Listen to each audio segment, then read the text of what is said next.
Aloha. That's what I'm talking about. Thanks so much, Larry, and thanks Matt and Mercy, and just thanks all of you for your kind and warm welcome. You are making me feel right at home.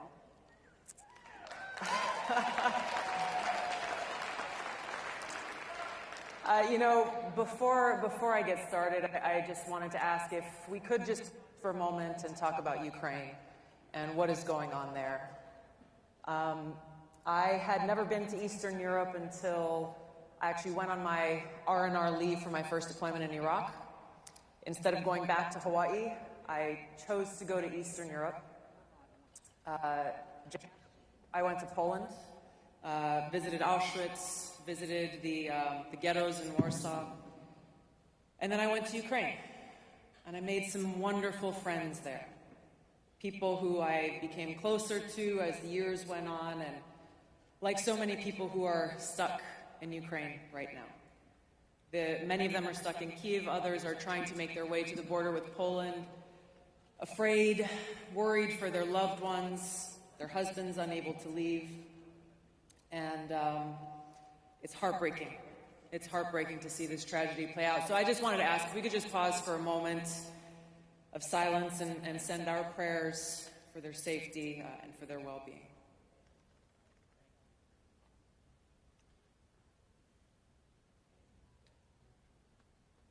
Thank you. I gotta say, when Matt and I first spoke on the phone about my coming here, we both had a similar reaction to each other, saying, yeah, there's gonna probably be some strong thoughts that people were gonna share with both of us when they find out that I'm coming here, and we both kind of, I imagined you were nodding, Matt, I was nodding, but we're like, you know what, bring it on. And they brought it on. So it wouldn't surprise you to know that on social media and Twitter, the blue check marks started lighting up, and I kind of started to see coming from the so-called progressives the usual things coming out saying, Tulsi Gabbard is going to CPAC. She's a traitor. Hillary was right. Get her out of here.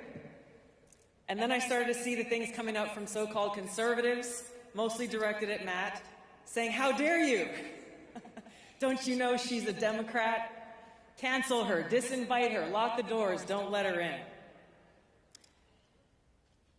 While these things can be easy to laugh about sometimes, unfortunately, this kind of reaction, this kind of tribalism is not limited to social media. It is something that's happening far too often and far too common across our country, where one section of our country sticks to our own tribe. We only hang out with and listen to and talk to people who we agree with, and we turn our backs and reject anyone who is not part of that tribe.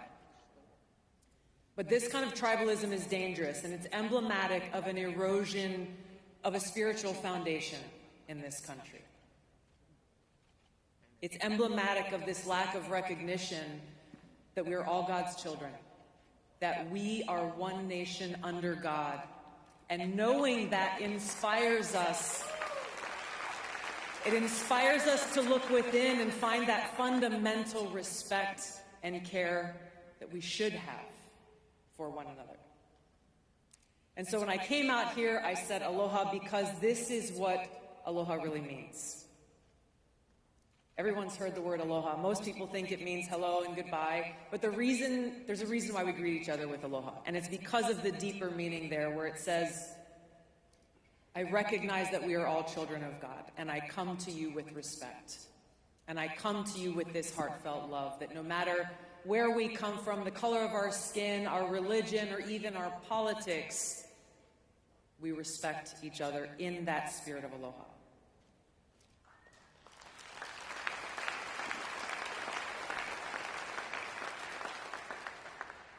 This spirit of aloha is actually what is at the heart of our Declaration of Independence. It is what is the foundation of our Constitution. When we say we hold these truths to be self-evident, that all men are created equal, that they are endowed by their Creator with certain unalienable rights, that among these are life, liberty, and the pursuit of happiness. Our freedom comes from God, not from any other person, not from anyone in government. Our freedom comes from God, and to recognize others as children of God is to appreciate that we belong to God and no one else. So naturally, therefore, no one has the right to take away that intrinsic freedom which God has given us. This is the foundation of the social construct of the United States of America. This is what is at the foundation of our Constitution. And you heard a lot from Glenn tonight about the First Amendment, about free speech, about the Bill of Rights. And our First Amendment, as you well know, says Congress shall make no law respecting an establishment of religion or prohibiting the free exercise thereof or abridging the freedom of speech or of the press or the right of the people peaceably to assemble and to petition the government for redress of grievances. This foundation of freedom is what makes us who we are as Americans. This foundation of freedom, for me, is deeply ingrained in who I am, both as a soldier and as an American. That oath that I took to support and defend the Constitution of the United States of America against all enemies, foreign and domestic, is one that is seared into my heart.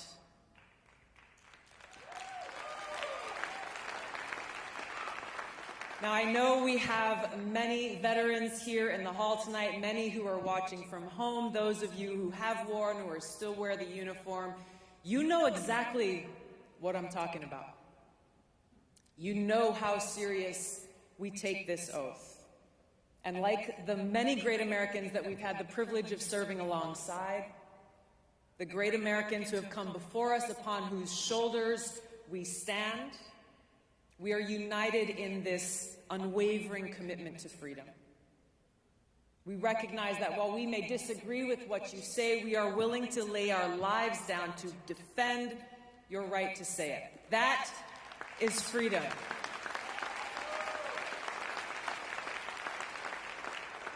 And that's the core of who we are as a nation. It is what makes our country that shining city on the hill.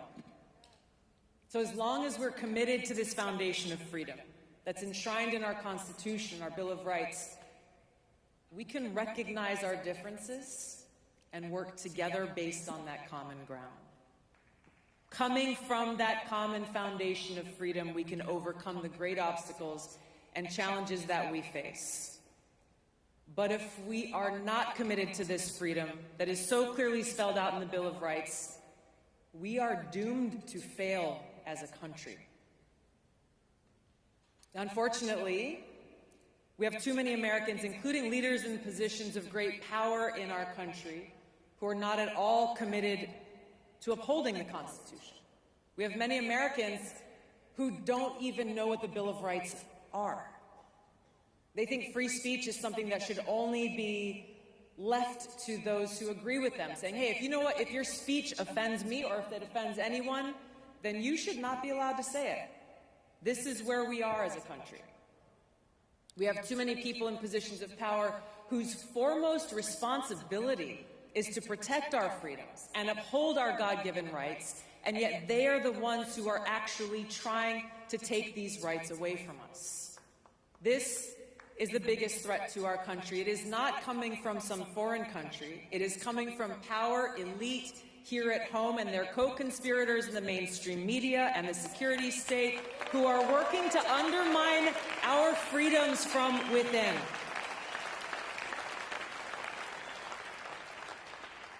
Now, just the latest strategy and tactic that they're using is to try to undermine our free speech by taking it upon themselves to say they've got the responsibility to protect us from so-called misinformation. So basically they're saying that they're going to protect us from that which they claim is not true. The notion that we must just blindly accept and follow as truth that which the government or those in power tells us is true goes against the very essence of our Constitution and Bill of Rights. This was created as a resounding rejection of the reign of kings and churches and authorities. There's a reason the preamble of the Constitution begins with, "We the people." There's a reason our Declaration of Independence says that to secure these rights, governments are instituted among men, deriving their just powers from the consent of the governed. Why is it important that we say these words?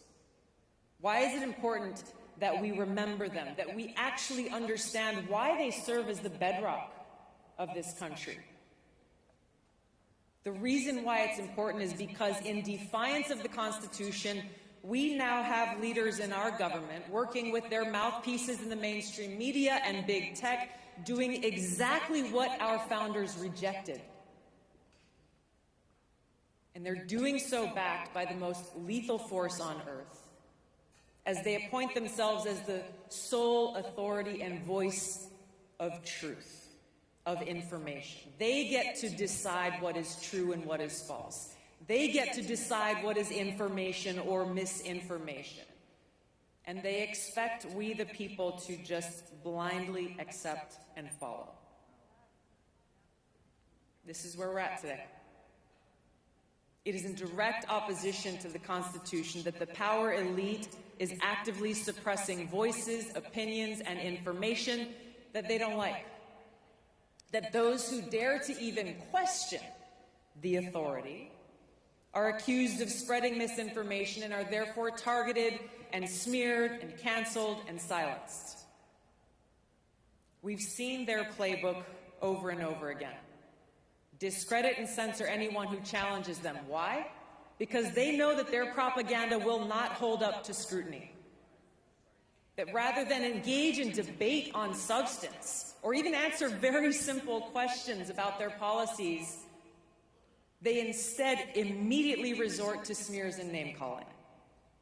I'm sure you've heard them all before. I certainly have. Like today. Tito's got his hand raised. Russian asset, white supremacist, bigot, racist, extremist, traitor. But what's even more dangerous than this threat of being canceled is the federal government wielding its power and might to punish those who dare to question or disagree with them and their policies. I'll give you one example. If you go on dhs.gov, you'll find Biden's Department of Homeland Security summarizes the 3 factors that led them to declare that we are in a heightened state of a domestic terrorism threat. The first of those 3 factors is, quote, the proliferation of false or misleading narratives which sow discord or undermine public trust in U.S. government institutions. I want to read that again because it's important. The proliferation of false or misleading narratives which sow discord or undermine public trust in U.S. government institutions. Number 1 factor. If you replace the word U.S. government with the word church, we can see how those in power see themselves as the high priests in a secular theocracy. This explains why they see those who disagree with them as heretics. And so it's not surprising that those who reject their leadership or views, these are the people who are targeted by Biden's Attorney General as domestic terrorists, simply for holding anti-authority views. Basically, what they're telling us is you are an enemy of the state if you dare to oppose or even question the president, his administration, or his policies. Shut up, step back, fall in line, or we're coming after you. This isn't some theory. This is reality. And this is a reality we're seeing play out in Canada as we speak. You have the autocratic leader in Canada who's resorted to genuinely authoritarian and tyrannical means to suppress a peaceful mass protest against the power elite there. Everything that we see happening up north, everything from the execution of emergency powers to the freezing of bank accounts, the seizure of children from parents, the destruction of livelihoods and small businesses, all of these things could happen here. So the question I ask myself in confronting all this is, what are they so afraid of? Who are they afraid of? You know the answer. It's simple. They're afraid of us. They're afraid of a free people. They're afraid of a free society. I've got to believe that Thomas Jefferson was thinking about these cowardly, fearful leaders when he said they prefer the calm of despotism to the boisterous sea of liberty. They're afraid of the freedom that empowers each and every one of us to seek the truth, to speak freely, to question their decisions and their authority. They're afraid of losing power, knowing full well the intent of our founders when they wrote in the Declaration of Independence that governments are instituted among men, deriving their just powers from the consent of the governed, and that whenever any form of government becomes destructive of these ends, it's the right of the people to alter or abolish it and institute a new government. A government of the people, by the people, and for the people.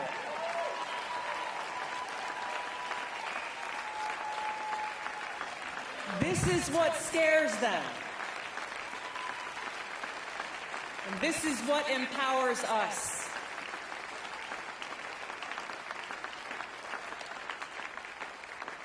So I want to ask you, join me in pausing for a second as we step into an alternate universe, one where our leaders actually took their oath of office to the Constitution seriously, one where they really cared about us and our security and our freedom. If we were living in this world, they would shut down secret FISA courts and stop three-letter agencies like the NSA, FBI, and CIA from illegally spying on Americans. They would denounce the Attorney General of the United States for his disgraceful attacks on American parents like those from Loudoun County and across the country who are concerned for their children's education.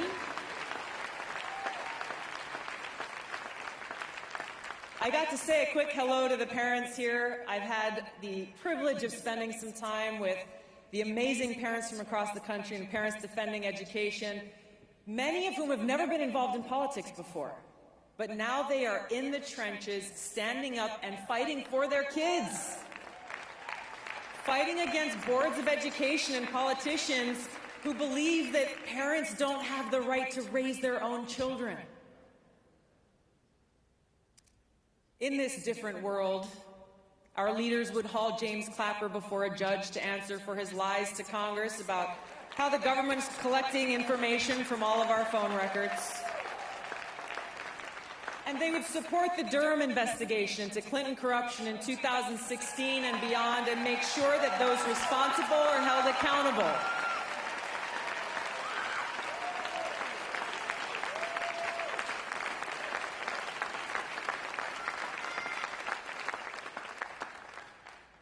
But this isn't the world we live in. They're not going to do this. Instead, they're doubling down and they're cracking down. This power elite operation to crush freedom of speech is the enemy attack from within, and it threatens the very core of our democratic republic. It's a complete betrayal of the vision that our founders had for this country, and it is a direct attack on the mission laid out in the Declaration of Independence, where instead of a government ordained to secure these rights, we now face a government determined to take them away. This is not hyperbole. Think about the impact of this from a practical perspective.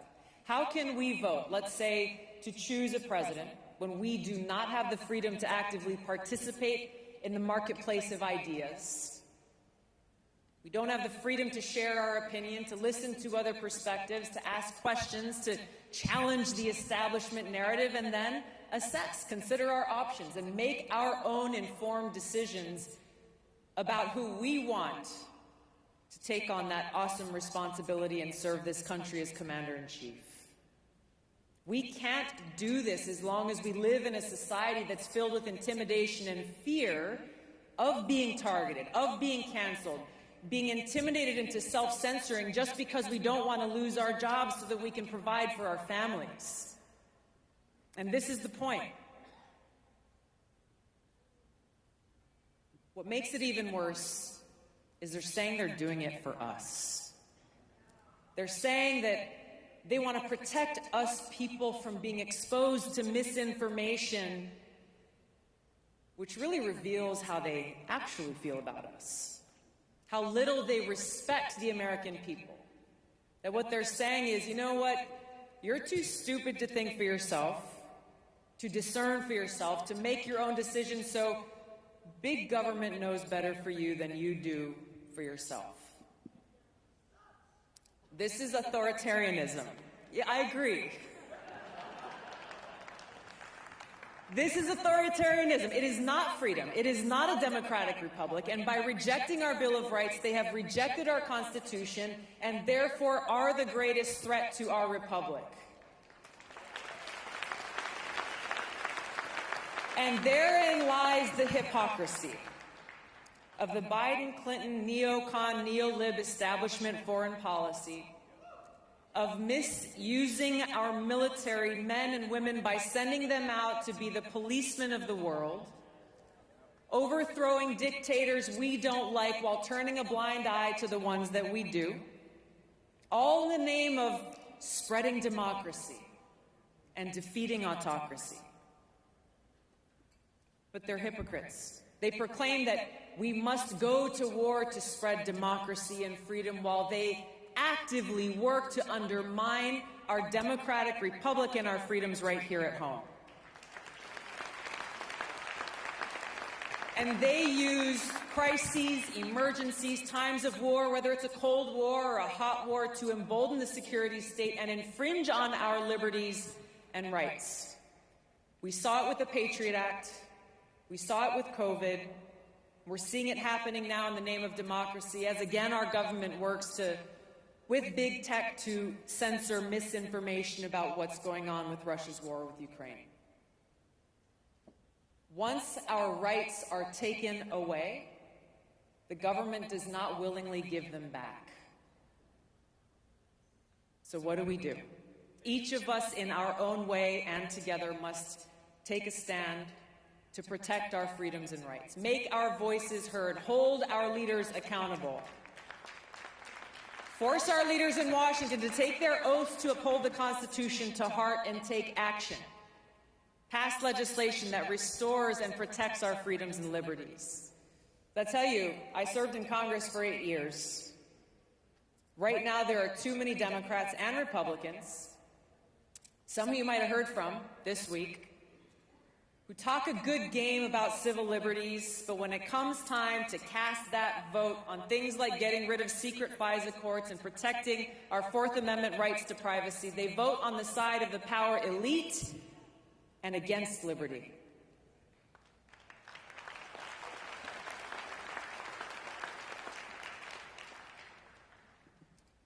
But as we look forward, we can take heart in knowing that our path will be lit by the fire of freedom that burns brightly in the hearts of Americans in every community, every home, every church, every classroom, all across this country, in small towns and in big cities, where we have decided that we belong to no one but God. We are not subjects or slaves of those who govern. And by God's grace, we are free. And we will fight to remain free.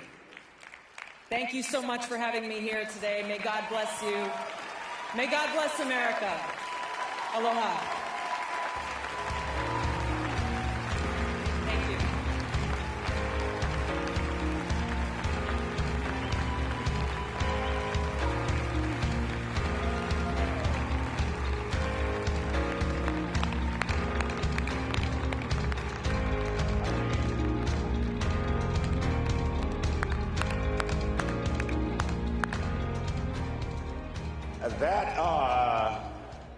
That